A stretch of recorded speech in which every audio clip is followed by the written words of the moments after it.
wait, not yet. No. Okay, hold on. It's the other 3, 2, 1. Doug's Yes, gonna exactly. Doug's gonna do the intro and And now, from his basement somewhere oh in wait, Fort stop. Collins. Stop. See, you forgot to tell me to hit record. All Hey, right, one more Stuart, time. What? hit record. Okay, thank you. Here we go.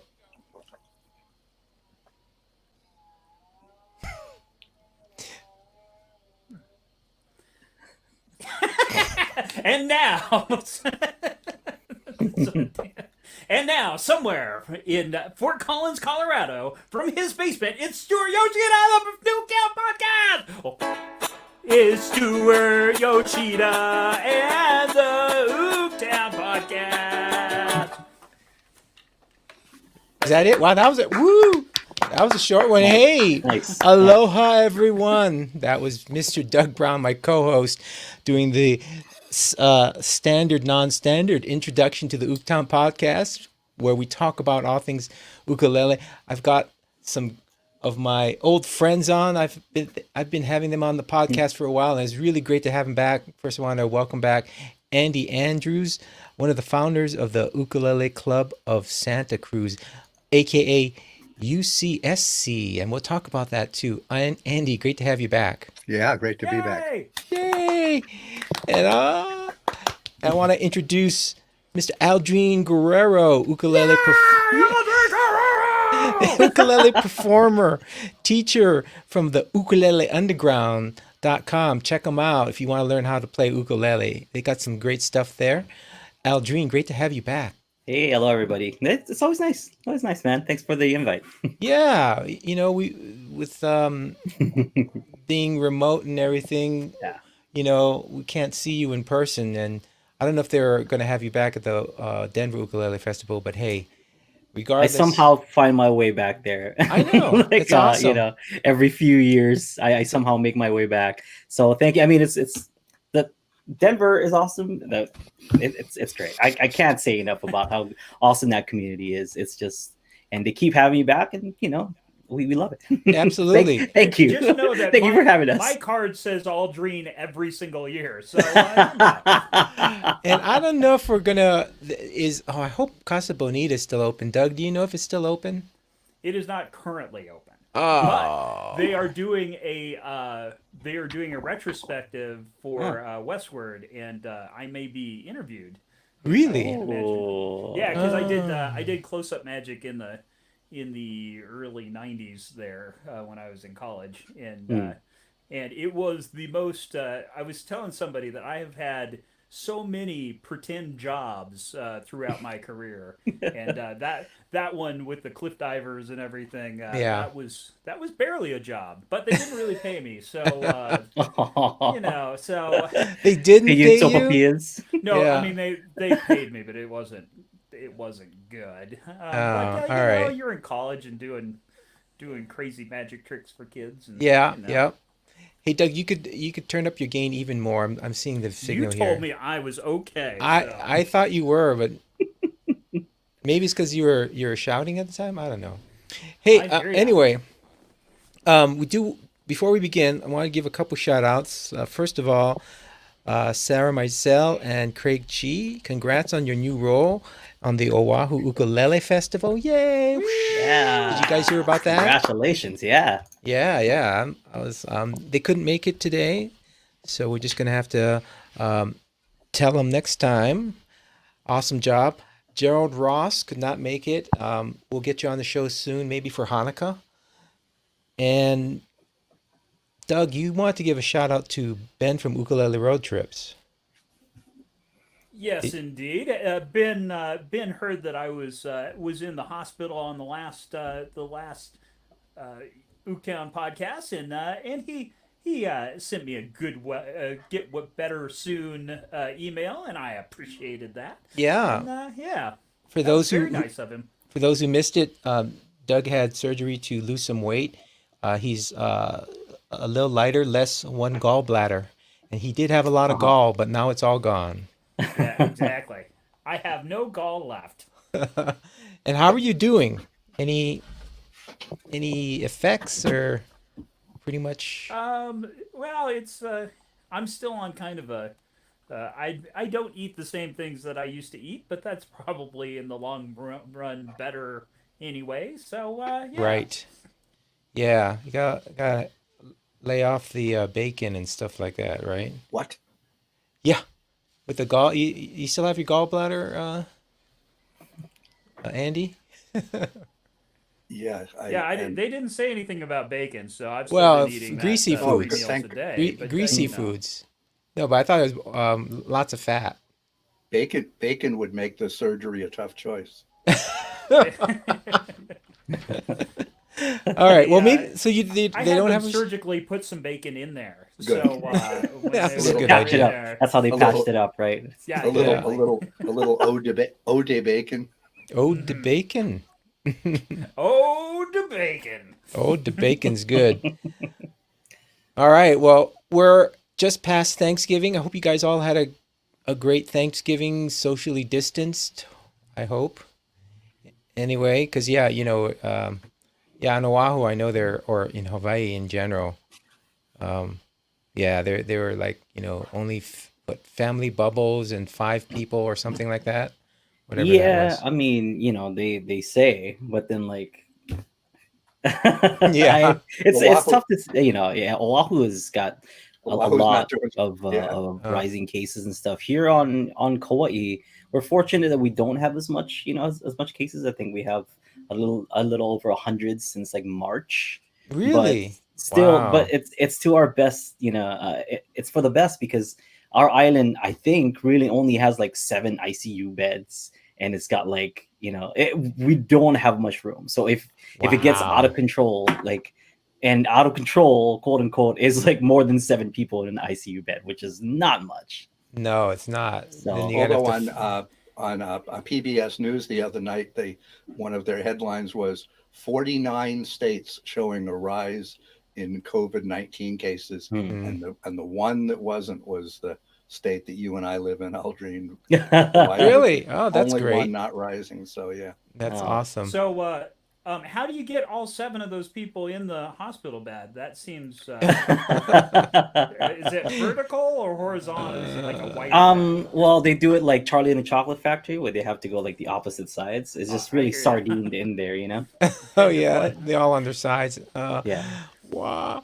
That's and for those of you that are just listening to the podcast, I've got my personal COVID bubbles going. Right. Yeah, I thought you were going to be singing Tiny Bubbles. Oh, that's pretty cool, Doug. Well, all right, those of you who are listening, you're going to have to watch the special effects. Doug is flexing here on us with OBS. Is that right? Yeah. Well, no, Ooh. so this is actually Snap Camera that's going into OBS. That's going Oh. into StreamYard. Wow. Because I can't be tied down to just one application running at a time. That's crazy talk. You got to multitask. Well, I'm so glad to hear that at least in Hawaii, the things are okay. And Relatively, yeah, relatively. relatively. Yeah, we're in the same boat as Aldrine. Yeah. We have a few more. I think we have 21 ICU beds on this island.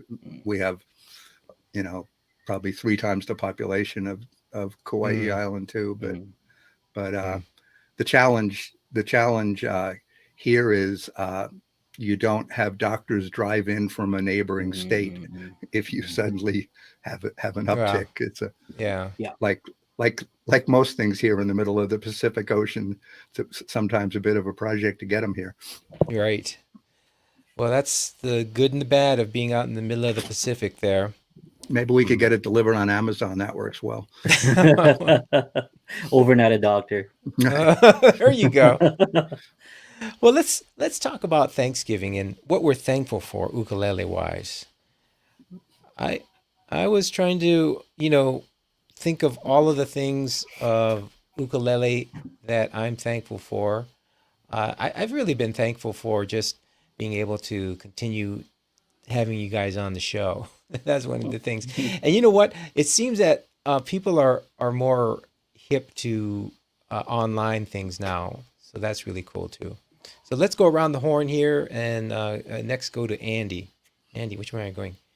Well, yeah, for me, it was a transformative moment in my life when the instrument came into my life. It was, I didn't, I grew up, I'm an island guy. I grew up on the islands of Manhattan, and, ukulele is not exactly a mainstay, or at least it certainly wasn't at that time.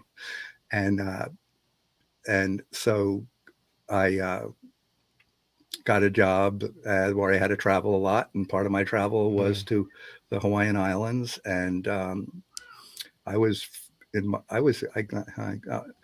guess I was in my early 40s, and but I surfed a lot. I had taken up surfing, and I surfed a lot. So every time I went to the islands, I surfed. Wow. And I kept a board there, but because I was working a job every day, I would surf at night. So I'd come home from work and grab a bite and go out and surf until sometimes midnight or 1 a.m. And the guys I surfed with at that time of night, they were mostly bakers, because they were doing a dawn patrol. They were surfing before they went to work at 2 and 3 a.m. Oh, wow. And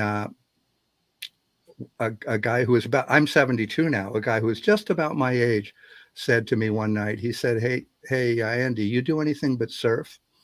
And I said, not too much. I said, I work and I surf. That's kind of my life. And he said, I'm 70. I can still surf. You might not be so lucky. You should get something else. And I said, like what? And he sat for a moment. You should get an ukulele. And that was it. That was the transformative moment. That was the moment, huh? Wow.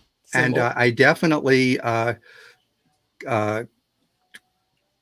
divide my life as AU and BU, ante ukulele and before ukulele, and the incredible group of friends that I've made through this world is just spectacular. And I know lots of them are not people I would have otherwise met, because they don't fit other cross sections in my life. And so the amazing, wonderful people. And then the other thing about ukulele is there's hardly any jerks in the world of ukulele. And so you're almost assured that the people you meet are going to be wonderful people, just really lighthearted, quick to laugh, willing to share. So I'd say that's my big thanks and what ukulele has brought me. Wow, awesome. I'm gonna have to talk to you later about the how you got a gig that you traveled to Hawaii so much. But let's go to Aldrine. Aldrine, how's it going? What do you think? What are you thankful for with the ukulele? With the ukulele, the ukulele in general, I'm thankful for like everyone being so excited about it still, even with this whole pandemic thing going on and everyone staying home, people are still excited. And I think I was on one of the podcasts with a bunch of dudes from Hawaii. You might know them, like Brian Tolentino and Jake Shimbukuro and all those guys. We did a pod for Ukulele Friends of Hawaii. And Uncle Brian really said it best, that it's really the best time to be an ukulele witness right now, because all the live shows have kind of gone. They've kind of taken a break from all the live shows and gatherings and stuff like that. So musicians and ukulele players and teachers are coming out of the woodwork, like just sharing what they know about the ukulele. And because they can't perform live, they're like, well, I'll just jump on Facebook or Instagram and start sharing what I can, and in order to make a little bit of revenue, like they'll go on and teach. So back then, you couldn't get a lesson from people like Abe Lagrimas is now doing lessons, like Troy Fernandez is doing lessons, and Brian Tolentino. All those guys are now doing out lessons. And I think Jake, from his recent Halloween show, like one of the add-ons to the ticket to his Halloween show was a private lesson or some group lesson or a private lesson. And it's insane that these things are now available, because the ukulele is so just that it's got that kind of vibe where like, okay, well, people enjoy it, people flock it. If you build it, they will come, kind of thing, and it's amazing that the world still has this much excitement and love for the ukulele, regardless if we can get together or not. So I do believe that it's the ukulele community that kind of makes the makes the ukulele keep going forward in this most recent wave of the ukulele. It's because there's all these ukulele clubs, all these ukulele gatherings and festivals, and I'm quite amazed and thankful that even in our in our time of a crisis like this, that there's still that much love and that much passion for the ukulele that it is really a great time to be an ukulele witness. Yeah, that's a Yeah. great way of putting it. Yeah, and I was wondering about that, how people would react to it, and I'm glad people, being so isolated, how would they react? And I'm glad people are jumping online, and I'm glad that the ukulele is still staying strong here. And we're gonna talk about the online community and how we can grow that, and some tips and tricks there. That's awesome. All right, let's go to Mr. Doug. Doug, what happened to your bubbles? Don't bring them back, by the way. That was a rhetorical question. Oh no. Yeah, they happen when I open my mouth. So, one of the things that, as I've discussed before, like I play more with more people now than I ever have in my life. Because I play with the London people, not every day of the week, but Monday, Wednesday, Friday, Saturday. Actually, as soon as I get off of this, I'm gonna go with Ronan's great Saturday strum along, and then also Portland on Wednesday, and Brisbane, Australia on Monday night, and Kentucky on Friday nights, and like I've got the fantastic. I had no idea that there was such a terrific group in Boston. The Boston clubs are super active and doing stuff all the time, including the ukulele game show that I got Game to show, do. nice. If you've ever seen, oh yes, it's fantastic, and the if you've ever seen Ask Me Another or listen to Ask Me Another on NPR, Jonathan Colton has this thing where he'll do a clue with a parody song, and then the answer, so I did that for them this last month. Oh, And it was, awesome. it was super fun, and Well, you yeah, put a link in the show notes for the and ukulele game show. it was all. Oh, I certainly will. They do that once a month. So yeah, you wanna get that while the getting's good. Hey, and Doug, sorry to do this. The volume is still a little low. You can bring in your mic a little, maybe. Oh, Okay, that is perfect. so, Awesome. go. Oh, look at Homer. Oh wait, yes. Show us Homer again. Where'd you get? That's Andy's got Homer. Oh, hey. Ooh, that's a good effect.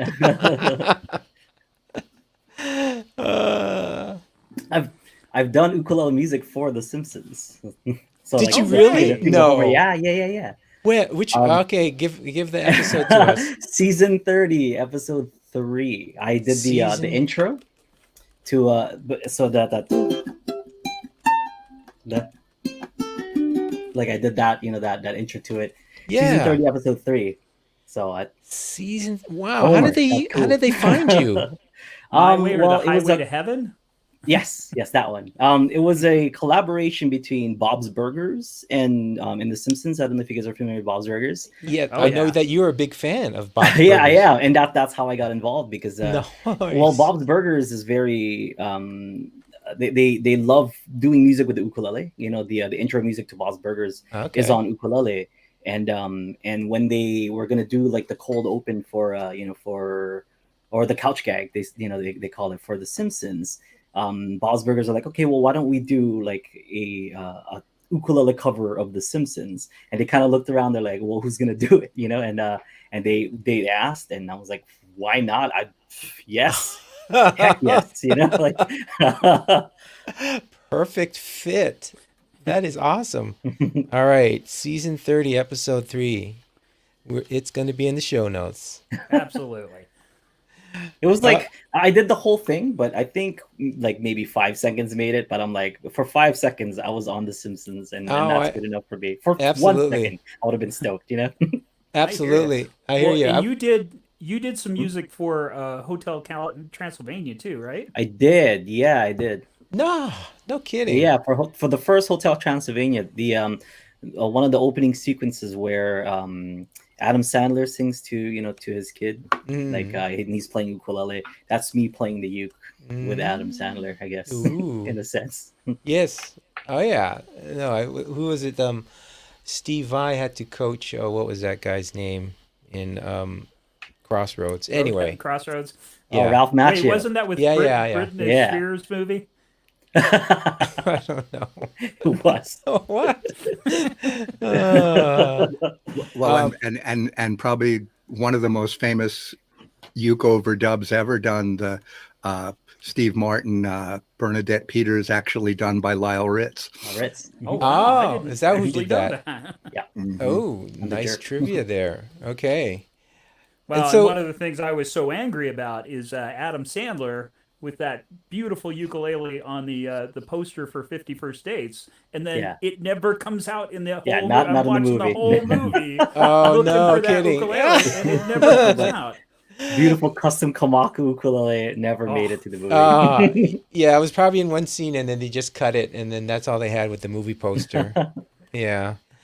Hey Andy, how did you get to travel to Hawaii so much? What were you working on that you got to from Manhattan? I mean, that's like what, 8,000 miles or something? I don't know what it is. I was living in California. I had moved from Manhattan to Santa Cruz. Okay. I went. So here's the deal. I've been retired for 10 years, and one of the vows I took when I retired is that I would never talk about my job ever again. Oh, really? Because not that I work for the CIA, I didn't, Oh.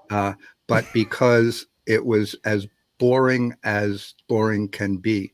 So what I did was I took an incredibly boring job that paid me extraordinarily well and engineered it to, among other things, get me off to the Hawaiian Islands quite a bit. Wow. Yeah. And so the very first time I ever went to Hawaii was for my job. I didn't go as a tourist. In fact, I really didn't have much interest in going as a tourist because I probably, like a lot of people other places in the world, think that Hawaii's looks like Waikiki, that it's simply rows of massive hotels with a little tiny skinny beach out front. And I thought, why would I go there when I used to surf in Mexico a fair amount, and I'd go to these spectacular Mexican beaches. And so I kind of almost begrudgingly went to Hawaii for my job. But I thought, job's paying for it. What the heck? But my surf buddies who had surfed a lot in Hawaii, they gave me a first day ritual. So they said, you have to leave the airport in your rental car, drive right out to the North Shore, and put your foot in the water and pay homage to the incredible waters of North Shore Hawaii. All right, because I thought they were going to say, yeah, that's the first place you should start is the North Shore, especially during the when's that big tide season when all the 50-foot waves come in to the North Shore.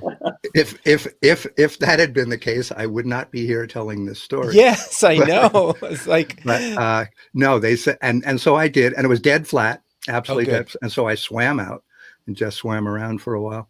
Nice. And then they said you have to go to dinner at Jameson's and have dinner there, right there in Haleiwa. So I did. And the next day I went into my job for the very first time, the place I was going to work. And it was all folks who, everybody else there lived in Honolulu or nearby. And they said to me, "Oh, did you just fly in this morning?" And I said, "No, I flew in yesterday." And "Oh, what'd you do? You should have called us up. We would have gone to dinner." And I told them, I said, I went over to and had dinner at Jameson's. And I'll never forget, it was my introduction to the islands as to how big an island is. And because several of them said to me, "You drove all the way to Jameson for dinner?" I know.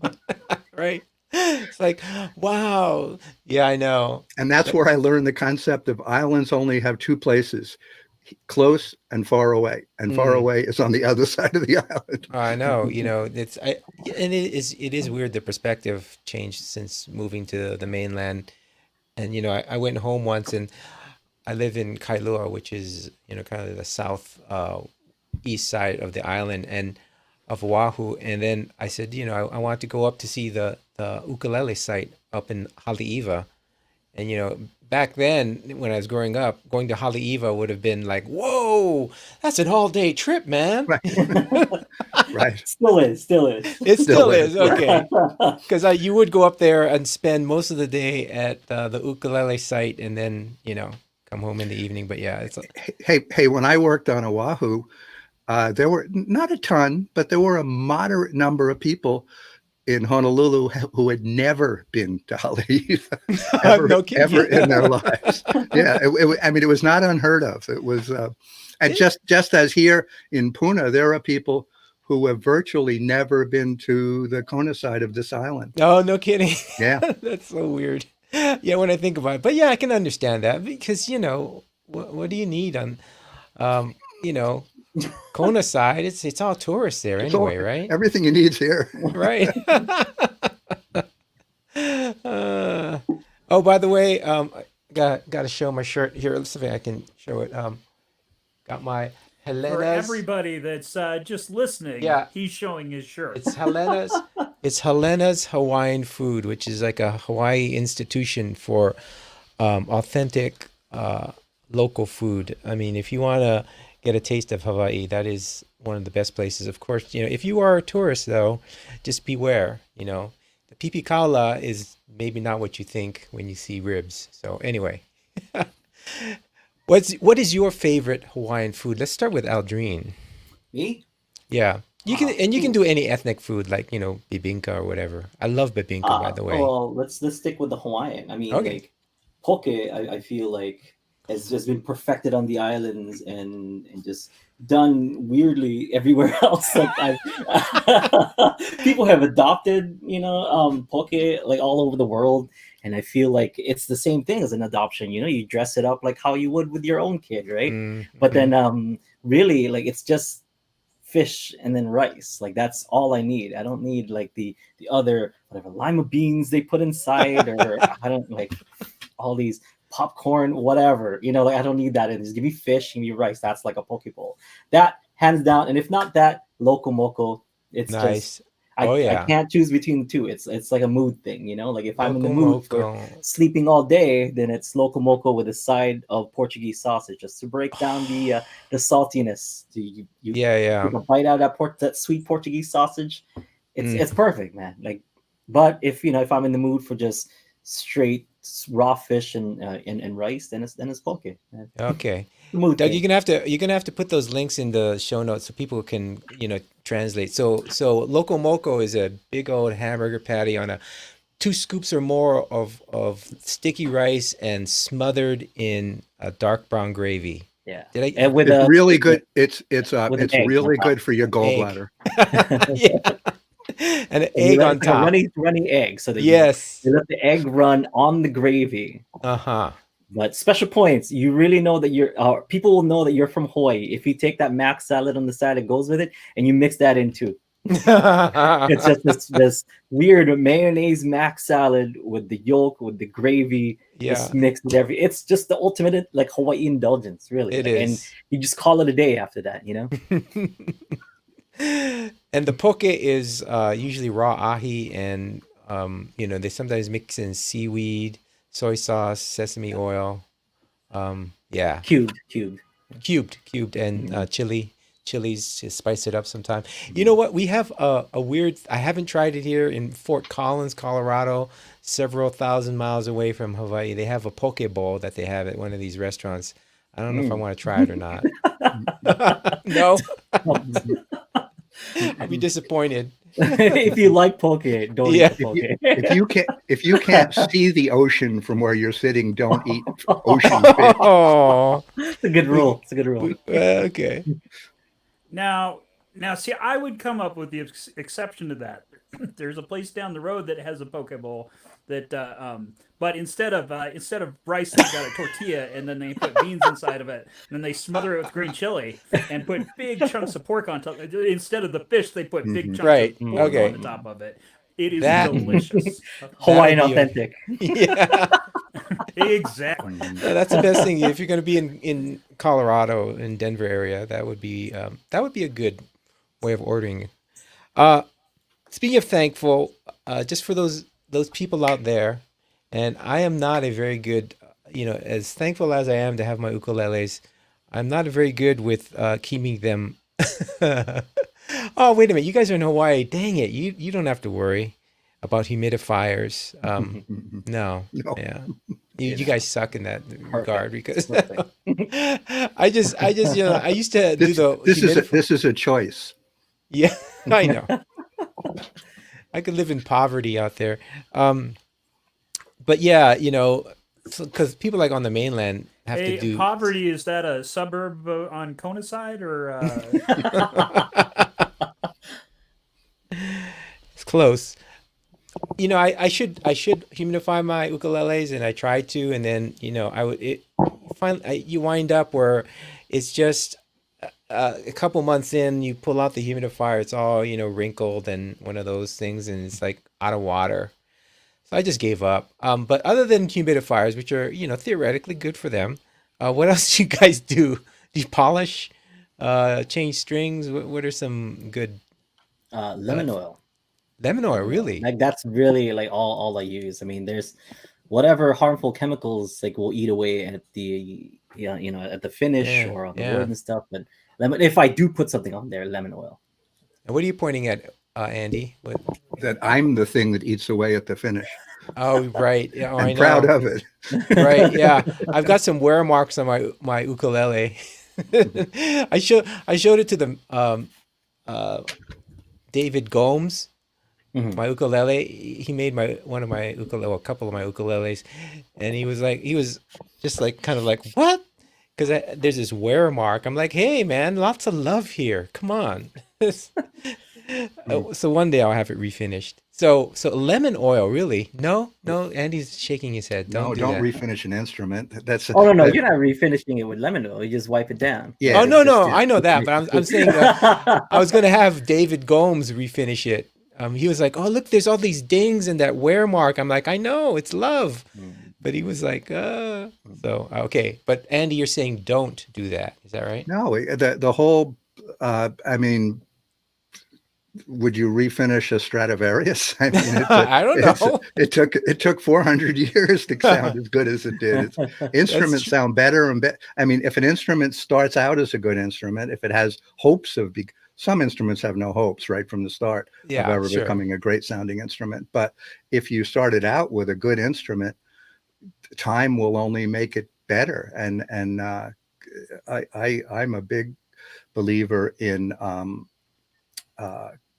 instruments age beautifully. It's and so that idea that your instrument needs to be flashy all the time. I mean, I know Willie Nelson is always brought up at this point as the progenitor of the instrument that's got a hole through it. Yeah, that's right. That was weird. Well, but the weird thing of that, this is a guy who could, if he could go to any manufacturer in the world and say, give me a free brand new instrument with my name inlaid in it, and it would be, how soon do you want it? Would be Yeah, the- absolutely. And he knows that instrument of his took years to get to that beautiful tonality that it has. So Andy, I appreciate you saying that because it speaks to my lazy side. So I can just leave it as it is. So here's the thing with that. With the if you're playing your ukulele, most your hands are mostly here, right? I mean, of course, we put our arms here and stuff, and the body will get whatever. So, but it's mostly this is what we should take care of, because no matter how all this is Yeah. not going to change the sound Yeah. of your Right. instrument, and Right. you're going to get just the greenest of grimes of the whatever. So if you don't wipe Mhm. that down, Yeah. then it's just gonna get disgusting. Like I've seen ukuleles. So I have ukuleles from like the the 50s and that like that have just gotten that oxidation on Yeah, the yeah. because it's like metal, on these Mhm. on The these fretboard, frets, the- and yeah. it's just Well, it's really bad because of all that stuff. You gotta and like and, take and that out anyway. exactly is the reason why when Willie Nelson does have his guitar worked on, he has it refretted because Yeah. all that has to be, as I agree completely, Aldrine, Mhm. Mhm. all that for most of us, that left-hand side needs to be perfect, Yeah.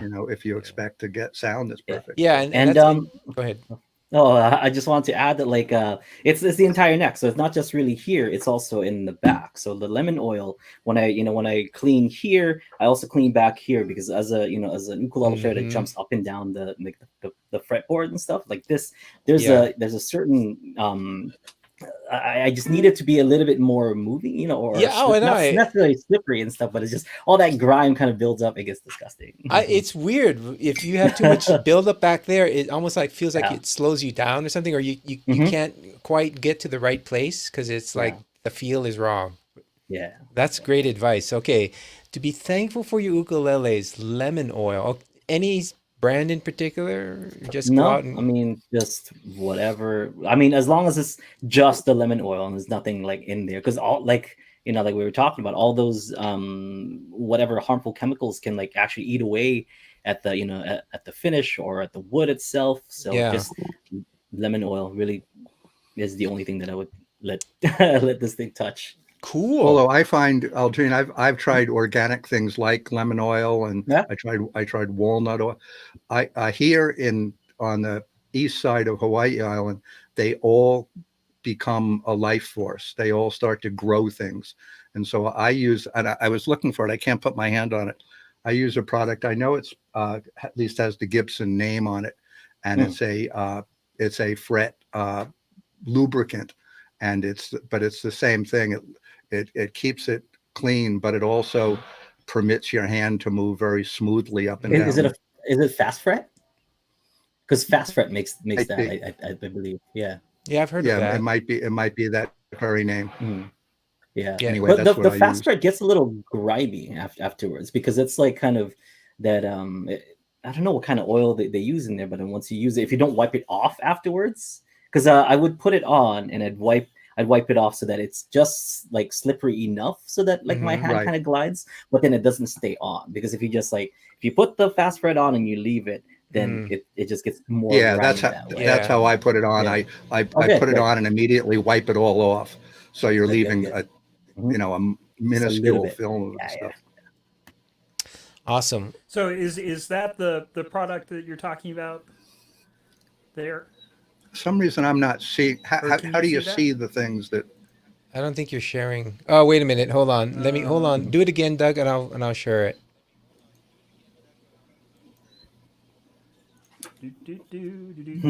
For everybody that This is There we go. exciting for all the listening, listeners.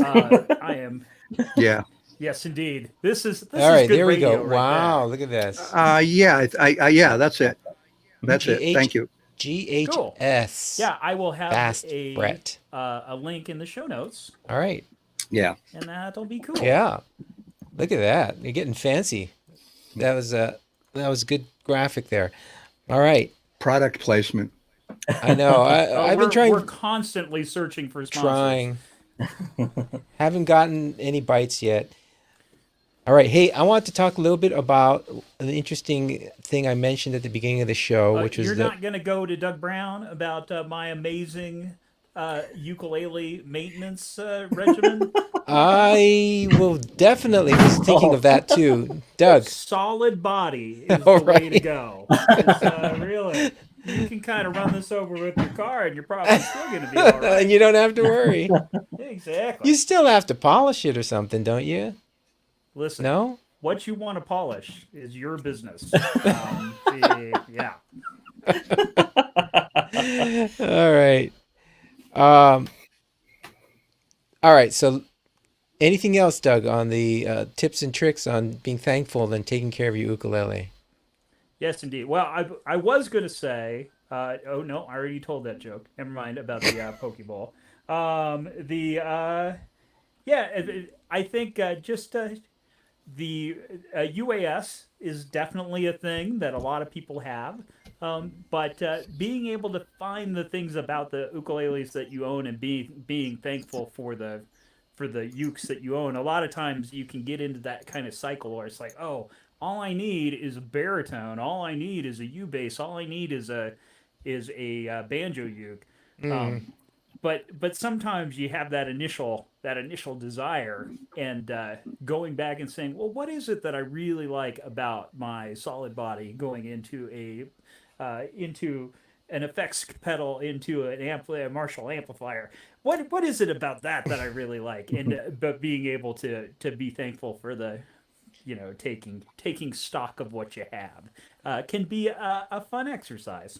I think that's actually really good because when you have that UAS or ukulele acquisition syndrome, and then you get it, and then you don't use it, or it just you do use it for a week or two, and then it just sits around. I know I have a bass that a friend of mine gave me, and I was always wanting to use the bass, and I still haven't started the project to use the bass much, so it's sitting there. I just have to sit down and go, okay, I'm going to actually do this project and use the bass. Yeah. Stuart, I was going to go back to your original question because one thing you included was strings. None of us mentioned it. And my rule on strings is that if I think I should change my strings, I should have a week ago. Only a week ago? Yeah, well, I change them fairly often, but wow, all right, good on you. Having new, bright, unstretched, unmarked strings is I sometimes go, not as often as Aldrine, but I'll go to these ukulele festivals, and people will hand me their uke, very proud of their uke, and the strings are a train wreck. They have holes dug in the back from the frets, and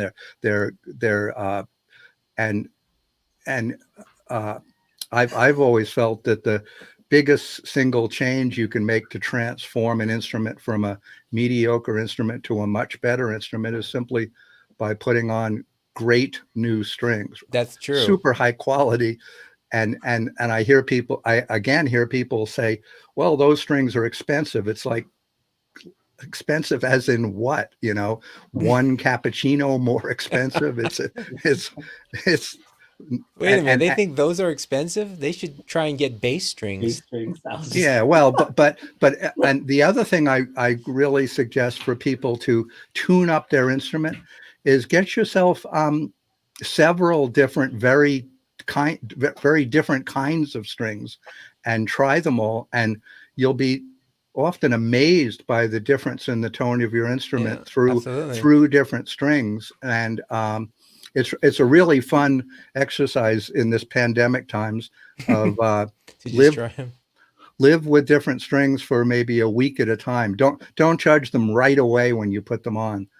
Play with them for a little while and then go back to the other strings and just decide which ones you like. It's a really fun thing to do. Well, I would definitely recommend that, and I am very guilty of not changing my strings. Hey, and Aldrine, weren't you going to do a ukulele string app? Didn't we talk about this a while ago when you were on the show? What was that? I actually think that was a great idea. Well, we did. It was the April Fool's joke that we did. I know, but it was hilarious. I still think it's a great idea. What's even funnier is we made fun of Akila doing that, and then I went ahead and collaborated with Akila after. Did you?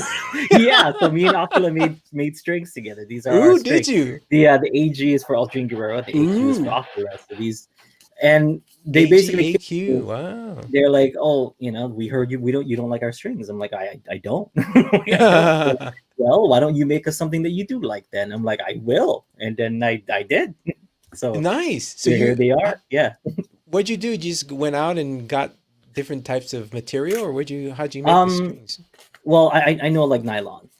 Just there's just no no comparing like to the sound and to the tone of nylon, and they're Hmm. really into the whole bio nylon and all that stuff. I'm like, no, like you have that already. I'm not gonna make a set with something that you already have. Like what's Hmm. something that you don't have, like, and it's regular nylon, and we back and forth for about a year and a half on on what should go on the strings and the tension and all that stuff, and about a year and a half later, we came up with the AGX-AQ strings. These are Wow. the strings on my ukulele right now. Where can I get these? Pretty much everywhere, I believe. You can get Really? them on the ukulele site. I think sells them as well, but Ooh. Kala sells them wherever. I mean, we sell them on Okay. ukulele on the ground if you want to buy it from us, but you can get it from wherever you want to. I'm gonna have to try it out. And the biggest thing is, I did a silly thing and I gave away my string winder. That makes it so much. It Yeah. motivates me much more to have a string winder because We'll all Yeah, chip these in are and buy. available in all. Huh? We'll all chip in and buy you one, Stuart. a string winder, would you please?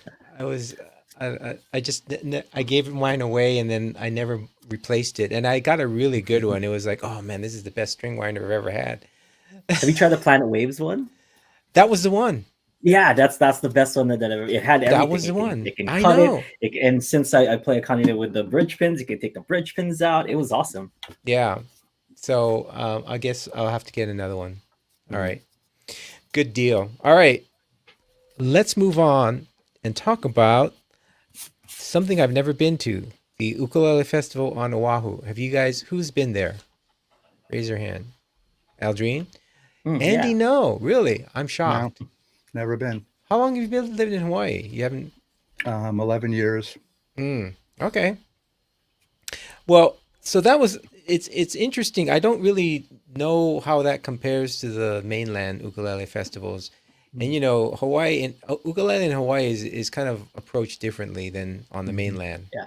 Yeah. So what's it like? What's the ukulele festival on Oahu like?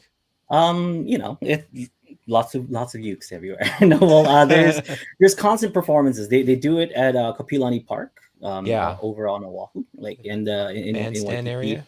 Yeah, Yeah. right over there. And since like Roy Sakuma has his own like ukulele school on Oahu, so just like all day, like classes from his school and like different ages will go and perform, and then you got like special guests. Ota San, plays all the time over there. We got people like Jake has been playing recently now a lot. So there's some great heavy hitters that play at that festival, and there's always Yeah. these booths with since it's in Hawaii and since most of the big ukulele makers are there, so you can always see them at their booth.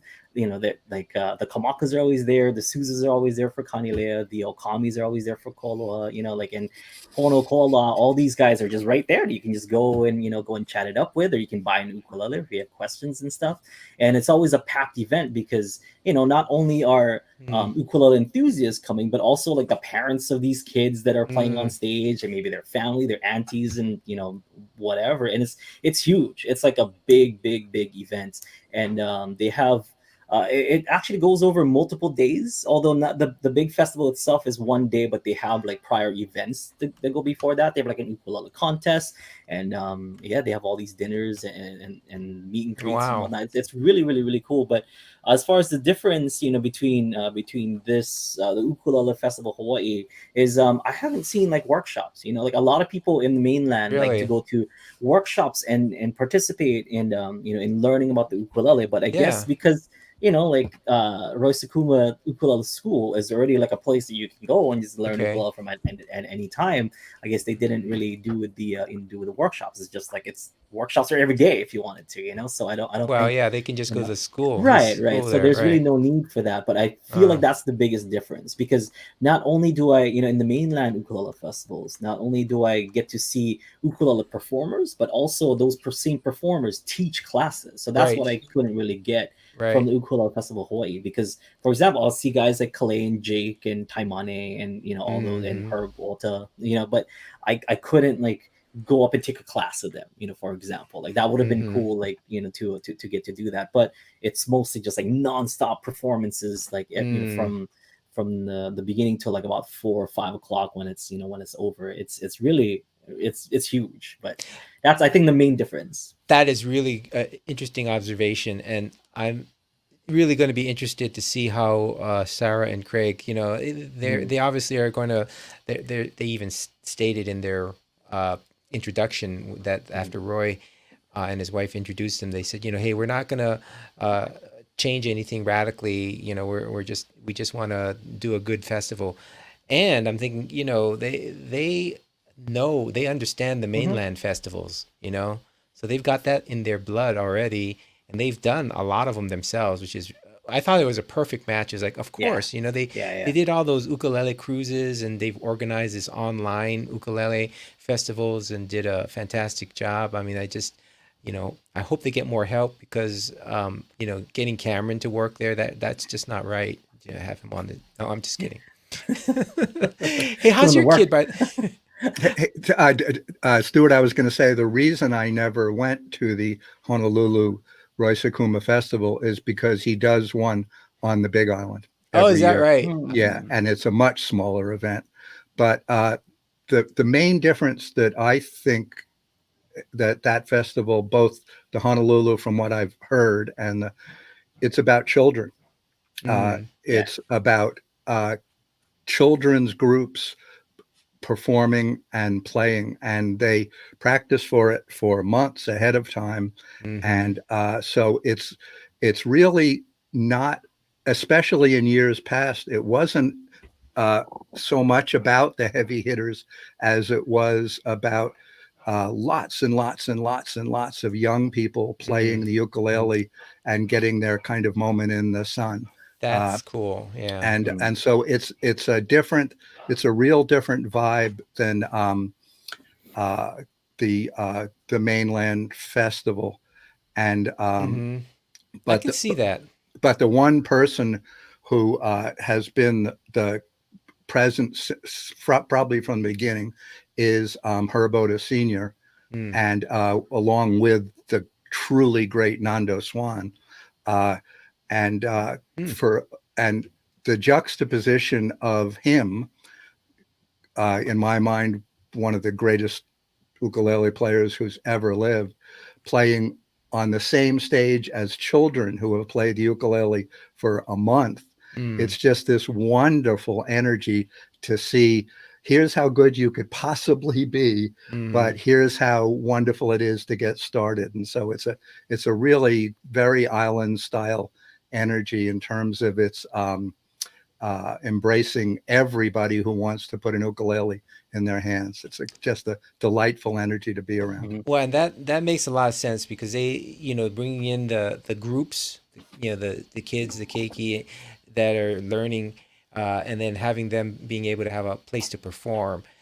And they did that with the mainland too. They brought in James Hill went to that festival because of his participation in the group, ukulele groups up in Canada. And so I think that is a difference, is that they do bring in a lot of groups. That would be cool too for the mainland to bring in maybe a local, if they get enough participation in the local schools, have them come by. Yeah. Well, we'll see where this takes us. That's really interesting. Any questions or observations from you, Doug, on that Oahu one? Have you heard about anything about there, or people been there? I'd like to go. It's just hard to coordinate, It's like going home to visit the family and my family there, and it being a good time. It's in the middle of the summer, right? Or when is it? Yeah, July. Yikes. Well, and for me, it's particularly fraught with danger because it would be obviously my wife and I going out there, and it's like, oh, well, let's go to Hawaii, and then let's go. We're gonna ukulele this, and then we're gonna ukulele that, and then we're gonna have a bean burrito poke bowl, and then we're gonna go have some more ukulele, and then poke wrap. It's a Yeah, exactly, exactly. Well, isn't Denver Ukulele Festival kind of poised to do something like that, because they have classes at the at Swallow Hill and all these places, so they could They just take could. some of the people in those classes or children that are learning how to play ukulele or music and just feature those guys. Well, that's a really good point, and they can when they come back online live. I think that's something good that we can suggest. And Doug has an Because that's what in. Royce Kuma does with his with his school and with his kids and students Yeah, and stuff. well, that makes so much sense. It's like a built-in recital for the students, right? Hey, once a year, you're all working towards this big festival where you get to perform. That's a pretty big motivator, I would think. Well, I think one of the things that makes it difficult for and this is Doug Brown, a tender of the Denver Uke Fest, is it we've con- we've they have constantly had a problem where one year they're stressed for space and number of tickets that they can sell, and trying to make everybody happy. And then some of the first years some of the years that you were there, they went to larger venues for the Uke Fest day, but then and since then they scaled down and they went back to just at Swallow Hill, where the rent is pretty cheap. Right? But it's one of those things. There are so many facets of of ukulele festivals that I don't know anything about. And in the all the Andy was talking about how he did a job that was really boring, but it paid a lot of money. I've done a lot of really fantastic, fun jobs that didn't pay very much at all. So, but I tell everybody that the secret to being a good stagehand is having a successful wife. So, she's able to keep me in the manner of In the which I've black and right, and become accustomed to. well, nice. But yeah, I forgot what point I was making now. But That's I was all going right. to I was going to follow up something Aldrine said, which is a really important thing here at the ukulele events in the islands. The main attendees at those events are the families of the kids on the stage. So you'll get, for every child on the stage, you might have 8 or 10 people in It's a the built-in audience, audience. moms Yeah. and dads and uncles and aunts and cousins.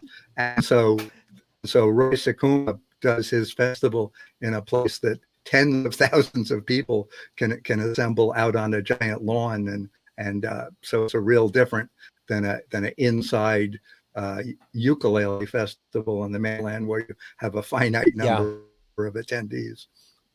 With that, and that's an interesting one. So, you know, um, I was going to ask, what do you think in terms of popularity or growth or whatever of the ukulele in Hawaii? Do you think it's the same, or waning or rising? What do you think? We'll start with, go ahead, Yeah, Aldrin. I don't know who you're talking about. Okay, can we start? Yes, Um, please.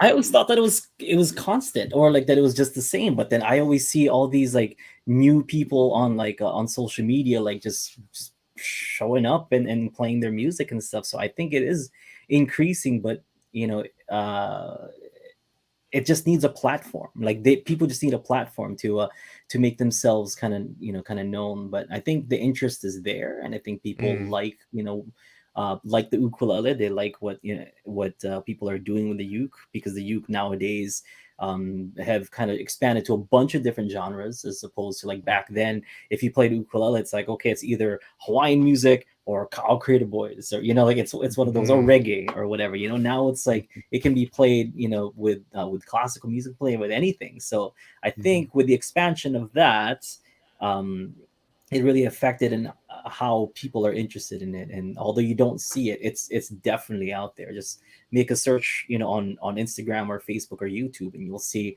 like some 10-12 year old kid just ripping it up on the ukulele, that I wouldn't be aware of if I weren't in those platforms. yeah. Well, and is it mainly mainland, or is there Oh, I'm talking Anything about just different? just Hawaii, Just Hawaii. Yeah. Okay, Just I interesting. mean, definitely in the mainland and everywhere else, especially in Mhm. Asia. Like there's a lot of boom, as far as people interested in playing ukulele, especially on these platforms. But Mhm. yeah, Hawaii, like they've, back then it was like I said, it's either you joined a halal and Mhm. playing, play ukulele for your hula group, Right. or you were playing reggae, or you were playing Kyle Creative Boys music. But now, Mm. like, ukulele is kind of inserted to a lot of different genres that people are taking it up just because it sounds good. It's no Mm. longer just kind of associated with one thing, and I think that's good. It's expanding. The fans are increasing, and it's great.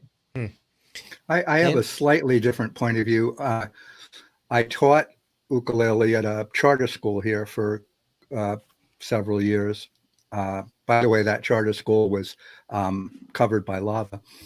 But whoa, Oh, wow. yeah, but I actually disagree with Aldrine. I think there's less ukulele being played just by the average kid. Mm.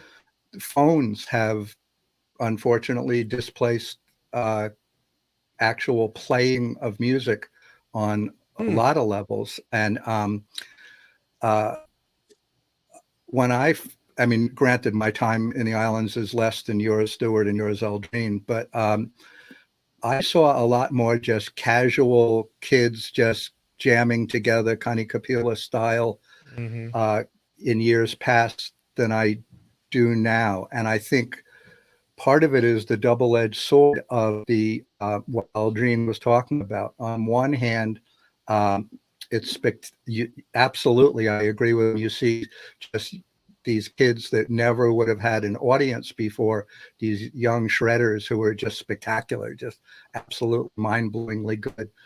But I think that I used to hear it from the kids I taught that they would on one hand be inspired by that, but on another hand be discouraged by it. I could never do that. And so they stop playing on a more casual basis. The Mm. other thing that to a large measure, especially in years past, didn't exist in the Hawaiian Islands is the concept of an ukulele club. Mm. People didn't get together as clubs and play music. Now, obviously, Kanilea has changed all that and others. But when I first came to the island, and I would mention to folks who were born and raised here the idea of starting an ukulele club, it was kind of a why would you want to do that? What would be the point of that? It would be like we just play it. We don't need to have a club to play it. So I think that the the young people here, at least over the 10 years I've been here, I see less ukulele than rather than more. Well, I wonder if in general that there's less of that Kanikapila, Gabi Pahinui style. They people would just get together on the weekends, and Gabi Pahinui was famous for that in Waimanalo mm, on the windward side of the island. He would just every weekend almost he would have a get together, and people would just drop in constantly over that time and just jam. I mean, some of the best musicians in Hawaii used to come in and jam with Gabby's family, and I don't know if that's still something. I don't know. Well, and when I first started to come to the islands, uh, that there were jams in the evening out on the picnic benches right along Waikiki Beach, right there by the Mm, police station and all that area along there. And I don't know if that still goes on or not either. It would be at least a couple of nights a week, and you'd get a bunch of okay, but you'd also get people that were just drop dead spectacularly good, just right. showing up at night playing music together. And honestly, I don't because I don't live on that island. I don't know if that exists anymore. Well, certainly in COVID times it doesn't. But Yeah. Well, let's well, talk. Go ahead, Aldrine. oh, I was gonna add in that, like, there are more ways to get your hands on an ukulele now, mm-hmm, and mm-hmm, and it's mm-hmm, very evident with, like, with how much people are kind of picking up the instrument, because you got, mm-hmm. like, I believe Music for Life, and Jake just did this thing where you can rent or check out an ukulele from, like, from the library. You can do Mm, that, Right.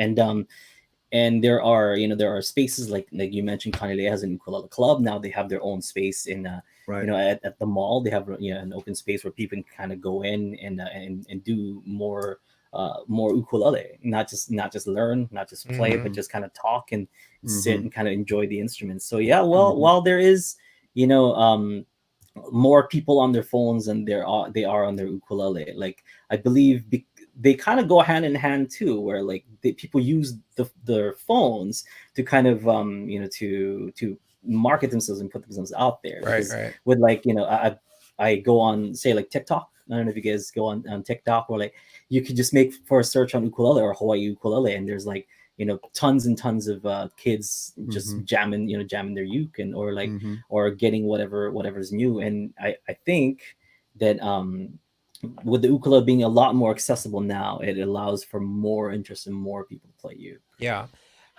So maybe there's a lot of people playing the ukulele, and what maybe I'm wondering is the collaboration part. And I mentioned the That's tough nowadays, collaboration. though. Yeah, I know. Well, that's true. Yeah. Absolutely. And even getting together and recording it is kind of a difficult thing. I don't see as many of those. Maybe I haven't looked really hard, but I haven't seen those a lot. I used to watch some. I was just going to mention that I did see some, especially in Hawaii, but I'm sure all over. They would get the family get together, and then they would set up and then I saw some. They would set up some a camera and some decent miking, and then the whole family would get together and they would play some songs. What's that Hawaii that song Yesu? No He Kuhipa. Anyway, they would just play that, and it was like, oh man, that's so beautiful. They're just as playing along as a family, and wonderful stuff. So go ahead. One Andy. thing that has changed a lot because of what Aldrine's talking about, the accessibility, is adults taking up the ukulele. That almost didn't exist in years past. That if you played it as a child, you might continue to play it, but the likelihood you take it up as an adult was almost zero. And so the clubs and teachers like Aldrine and people who had no exposure to it, and in the islands, what I see a lot of is people who did play ukulele when they were young, gave it up for a while, and now have taken it up again. So the Puka Ukulele group is filled with people who say, I played ukulele 30 years ago, but I didn't take it up, and this is so great. This has given me the opportunity to play with people again, and so I think that's a wonderful change that's happened. Wow. Yeah, that's the the thing that I've seen through all of the internet clubs that I've joined and played with. Which, by the way, talking about like the history of ukulele clubs, the prevalence of the George Formby Society in England, like those guys. When I actually went to one of their meetings one time, and they are so into that specific. Like they meet every night of the week. Really, It's 45 every minutes night. long, and there is no screwing around. Or at least the meeting that I went to. Like I got there and they said, we're going to play this song and this song and this song. And then they went and played those songs, and then it was done. And it was but it was super cool. They were all very excited about it. And I thought that was really neat. But a lot of the clubs that I've been to, I've heard many times, hey, I just, I've never played a ukulele, or I've never played an instrument in my life. And and the cool thing about the internet clubs is that I've seen people from not a lot of little kids, but people from 25 to 80, or however old, that have all joined up, and it's it's a really neat thing to be there. And one of the cool things about the internet strums too is the the fear of having your neighbor see how bad you are is just removed because you've got the leader and then you've got you've got you. So you don't get the bonus of the camaraderie except for all the chit chat that happens in between the songs, but you also don't have the, well, he's going to just the guy next to me is going to punch me in the arm because I am so terrible. Boy, I have got a U bass at the beginning of lockdown, and whew, some of those bass lines. It's like, and but then when the song is over and you turn on your mic, they say, "Hey, how'd you do?" And you go, "I did awesome." Well, yeah, that's what you have to. That's another thing about the online get-togethers is that you have to mute your mic, otherwise, as Doug says, it's like a box of ukuleles being dropped down the stairs. So as far as collaboration, like there's an app called Acapella. It's okay. It's interesting. I don't know if is there any other ways that you guys have been collaborating?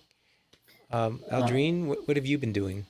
Well, we've done collaborations the same way we've done them like this entire time, which is like we record something, and our collaborations are basically just me and one other artist or two other artists and stuff. Like I'll record the main bones of the of the song, and then those guys will come and record their parts, and I'll take them, and then I'll add whatever I need to add, and then I'll play along with it, make the video. They'll play along, make their video, and then we'll edit it so that we can have one collaborative video where we all play the same song. But as far as live goes, there is a way to do that, which is I've done this with my friend Kias in Japan. So he did a Japanese Ukulele Festival, and what we did was through OBS. You guys have OBS, right? And you can basically set like the lag time between each part or each person that's kind of like that's on the screen, and during sound check we just kind of played, and he would record the he would record a session, play it again, and see how much the lag was. Oh, you're kidding. And then he would just kind of like set it so that like it was perfect. So what he did was because he's the main person in OBS that kind of that is taking that his feed basically is what the audience sees. So his feed should be the one that's kind of synced up. So although I'm not synced up to him, and what we did was I took my loop pedal and I just played to a loop so that we're always on time, and and we don't need anybody kind of backing us up or whatever. We jammed Hotel California together.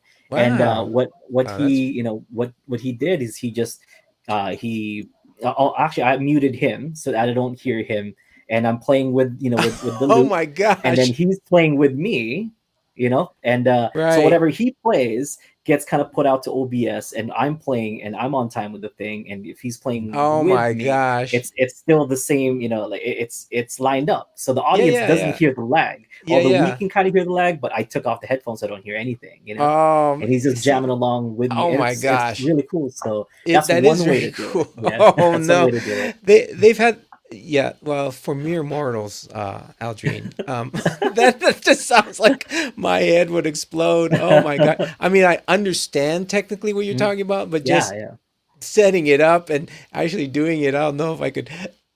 No, I mean it's basically like the regular jam, although rather than them seeing each individual line, they're seeing the output of my line. Yeah.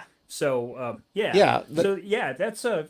very cool. Yeah, that is. Basically, it's just one output so that it doesn't lag the others. It's just one that they're listening to. Right, and then he must have adjusted yours so that the lag would sync up with. Well, you can do that with OBS, which is really cool. Yeah, that's cool.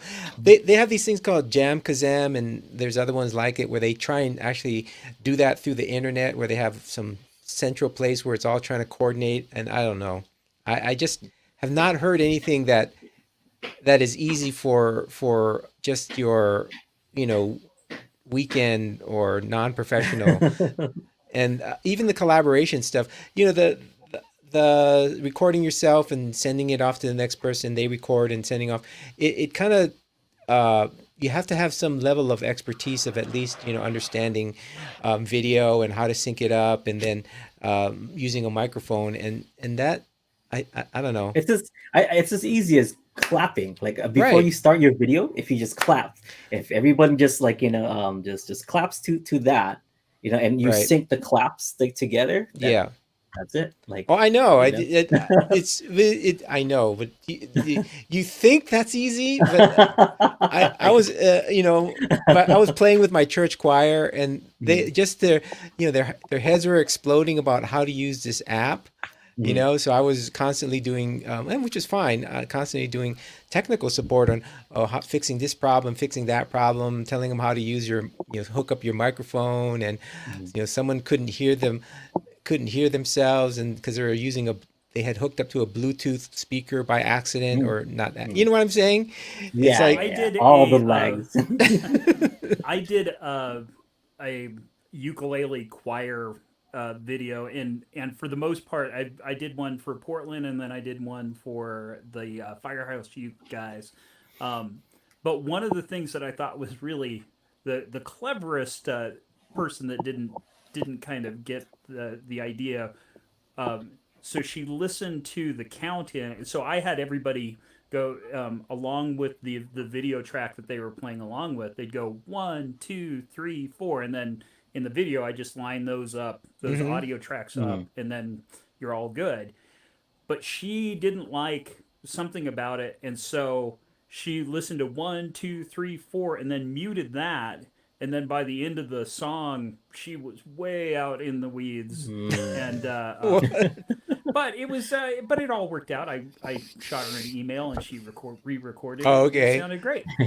Follow directions. But follow but it is one of those things where a lot of they had never done anything, and boy, my CPU, when I had like 12 layers of video all going at the same time, it was like yeah, well, that's the other thing. Yes, whoever's putting it all together, you got to have a pretty beefy computer setup so that you can get all those. That's where I'm grateful. Like my video team at Ukulele on the Ground is like top notch as far as ukulele videos goes. A long time ago we did like episode 100 of our video lessons, and we did Seasons of Love from Rents. And we collaborated with every single person that we collaborated with in the past. And that's like tons of people. Like there's lots and lots of videos going all at the same time. I don't know how Aaron managed to render everything. Aaron. So check it out. Seasons of Love. Like Nakamura. Where is he? We gotta get I haven't unpacked him yet.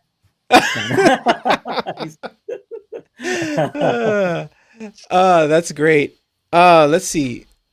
Where was I going with this? Ukulele education. Let's wrap this up and head on out talking about ukulele education. One of the big things about this time, as bad as it has been, and I'm so looking forward to things getting better, and we're getting the shot that we need, the vaccines out there. It's really been pushing people to go online and collaborate and do things online. So that's really good. I mean, I can't tell you how, all of a sudden my mom is like, well, let's Zoom. Come on, let's go. I'm like, whoa, Mom, whoa, where are you coming from? Well, it's really important that they stop, collaborate, and listen. That's the order that you have to do it.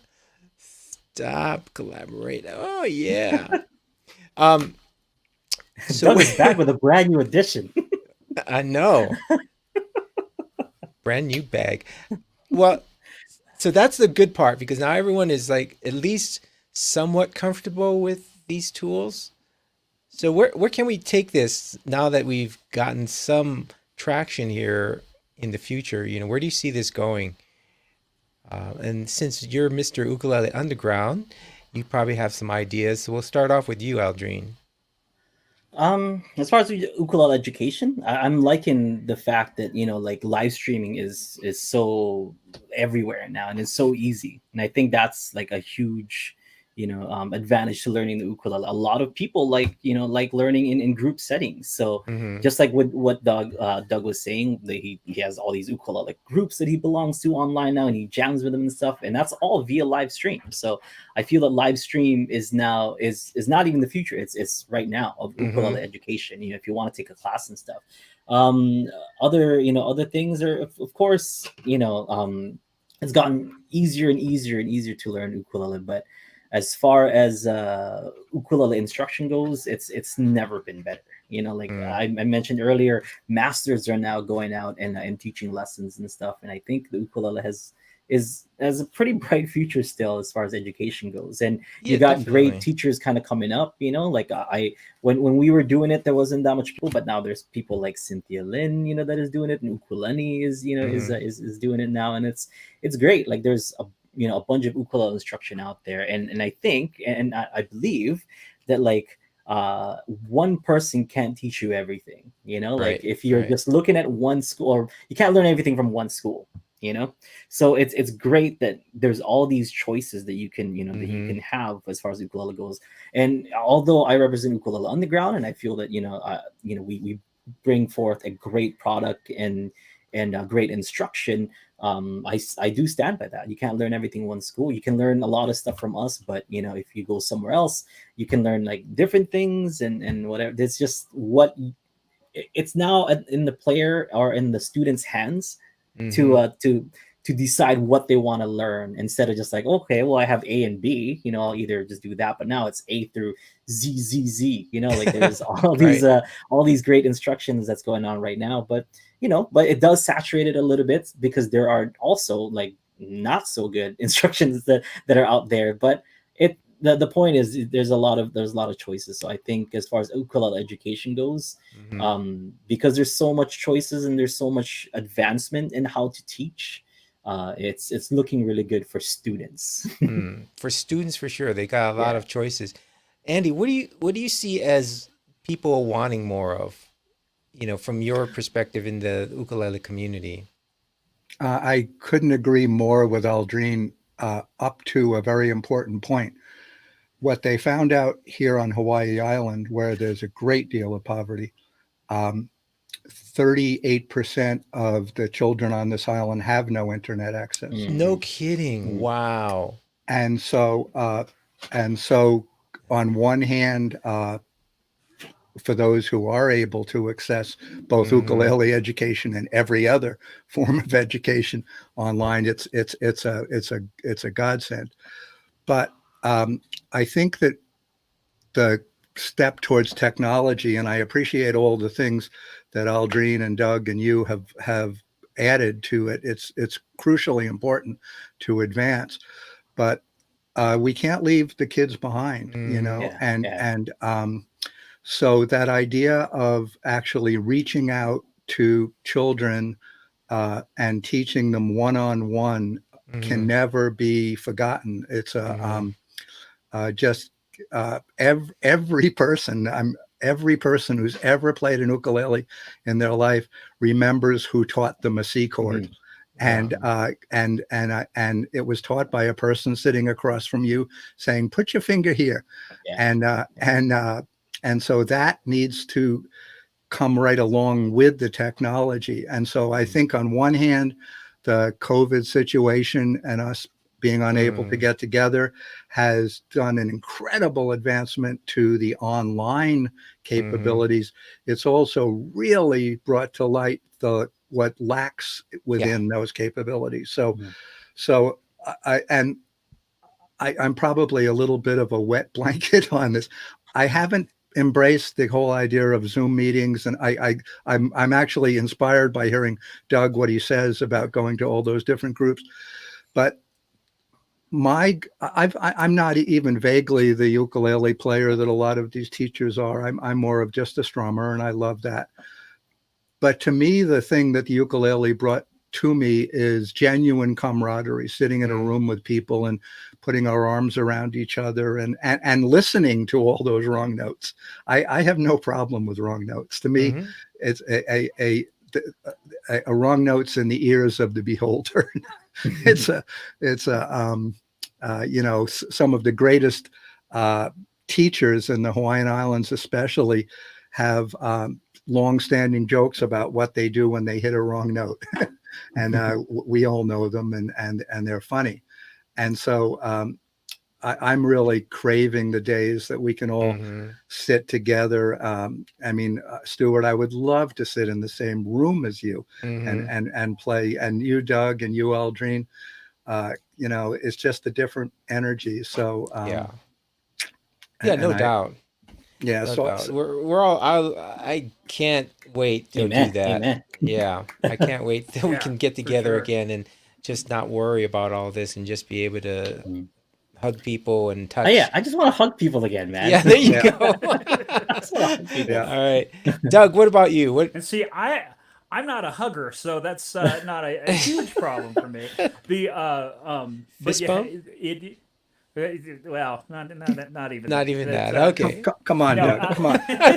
Bring it in, Let's all bring it in, reach out Come to on, Doug. Doug. Bring it in. Let's all reach Come out. on, Doug. Doug, Bring it in. Come on. but Come on. but the idea of being able, like, and certainly I cannot wait until we start live. But again, my big thing is being able to jam with Jock from Australia and Uva from Germany and Danny from England, and like that.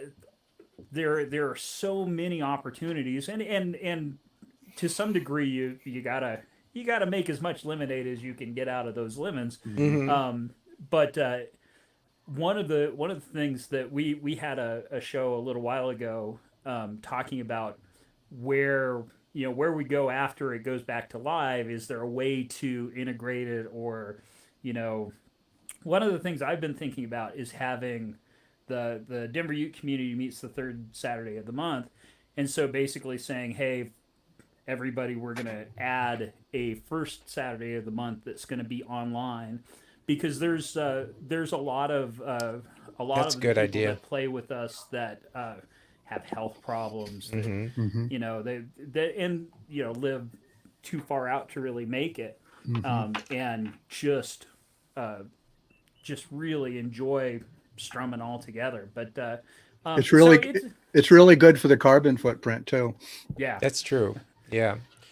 Although now I've made promises that once we can travel again, that Kai and I have our vacations planned, a ukulele tour around the world, and then on that tour, You're gonna I have blow to figure that out whole where carbon footprint Aldrine's thing. going to be playing. So I'll just follow Aldrine. You're just gonna on follow his, him all over the world Just world. short tour. world tour. Stalker. Be a stalker. That's maybe Nihui and Kapa over here on Kauai. And that's, Hey, that's a the entire that's a nice Aldrine commute. Guerrero tour. That's a nice commute.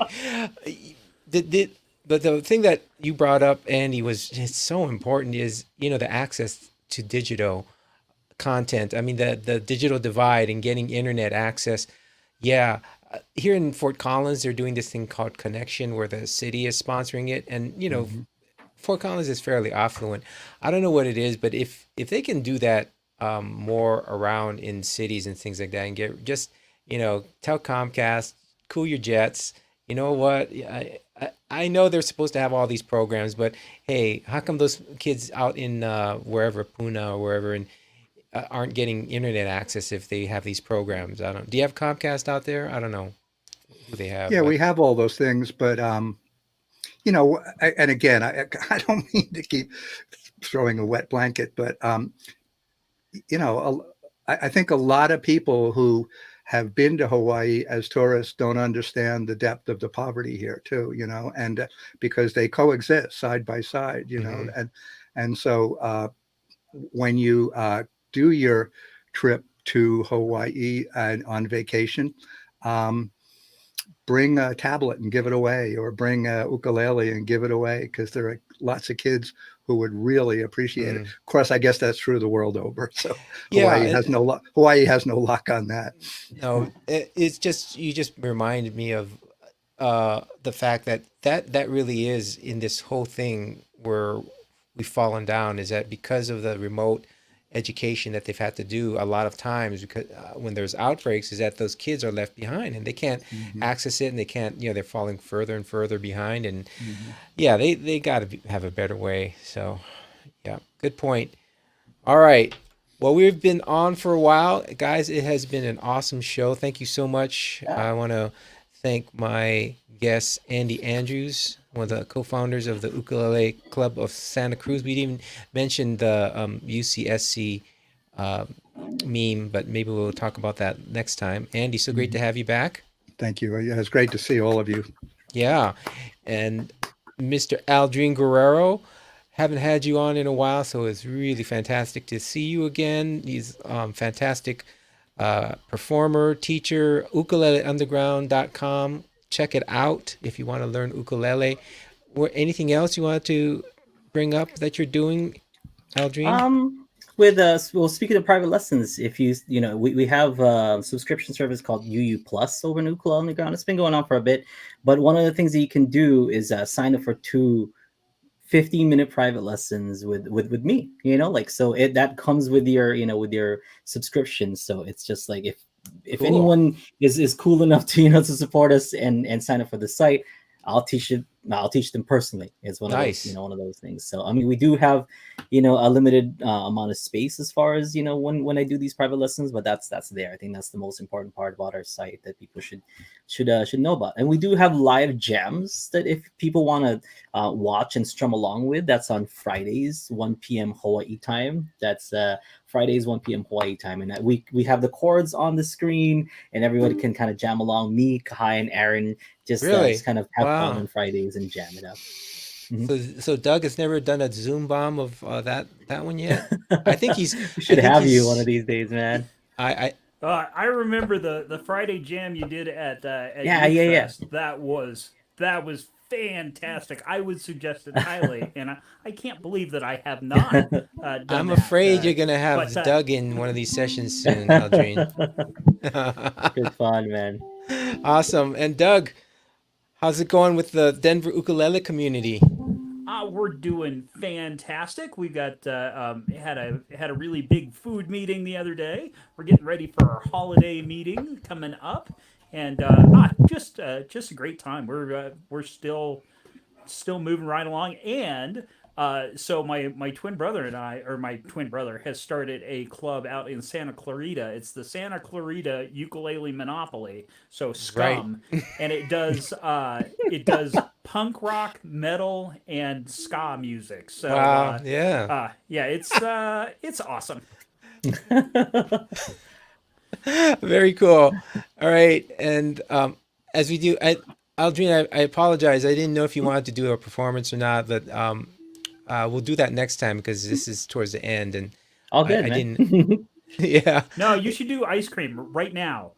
No, I want it in the middle of the show so people would, have. No, have but that if you put it at the end of the juicy- show, then they have to listen to the Yeah, rest have to of the listen to the show whole to thing. get Yeah, to the yeah, yeah. All right. I performance. don't Yeah. know. Well, maybe you want to try that. We can do Well, I do. Okay, I'll play the song, and I'm actually coming out with an EP like really Ooh. soon. All right. And this is a new song that I wrote for the EP. Since we were talking about Hawaii foods, and I talked about lokomoko, this is like my love letter to lokomokos. Okay, there's a place here on Kauai called Tip Top, and they serve lokomokos. For those people who don't know what a lokomoko is, once again, it's rice, and then there's hamburger patty on top, and there's over easy egg smothered in gravy. Okay, and they're famous for their oxtail soup, Oh, which is delicious. that is delicious. So here's the song. It goes like this.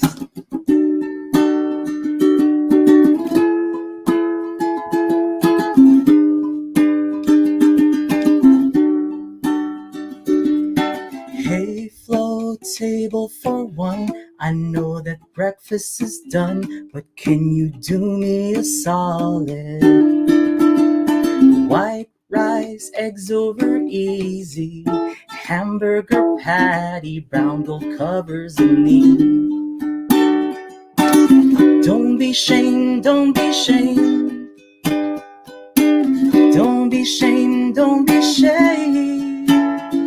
Just pour more gravy for me, side of sweet Portuguese to make it complete. Pour more gravy for me, side of sweet Portuguese to make it complete. Hey Flo, lunch has begun. I think this party for one's going to the next level.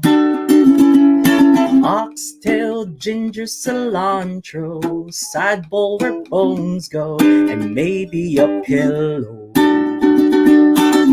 What a shame, what a shame. Don't be ashamed, don't be ashamed.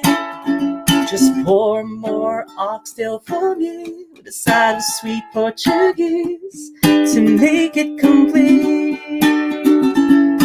Pour more gravy for me, side of sweet Portuguese to make it complete.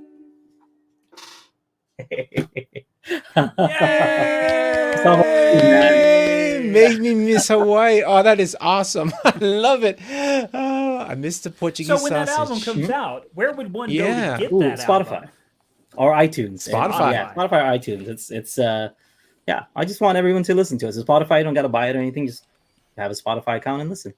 They autoplay that at all of these restaurants, Tip Top, Zippies, wherever they serve local moco. They Oh, and audibly play the song. there's a link to Tip Top in the show notes. Oh, Nice. Yeah, All right. yeah. All right. There are a lot of show notes this week. Nice. All right. We're going to have a great show to have everyone, and they're going to have to tell them, hey, you're going to have to listen to the end so that you get a special treat at the very end of the show with Aldrine. All right. Thank you, everybody. And as we do on every show on 3, let's all say aloha. All right. You guys ready? Yes. Okay. 1, 2, 3. Aloha. All right. Yay! Oh, you guys were Yay. awesome. Hey.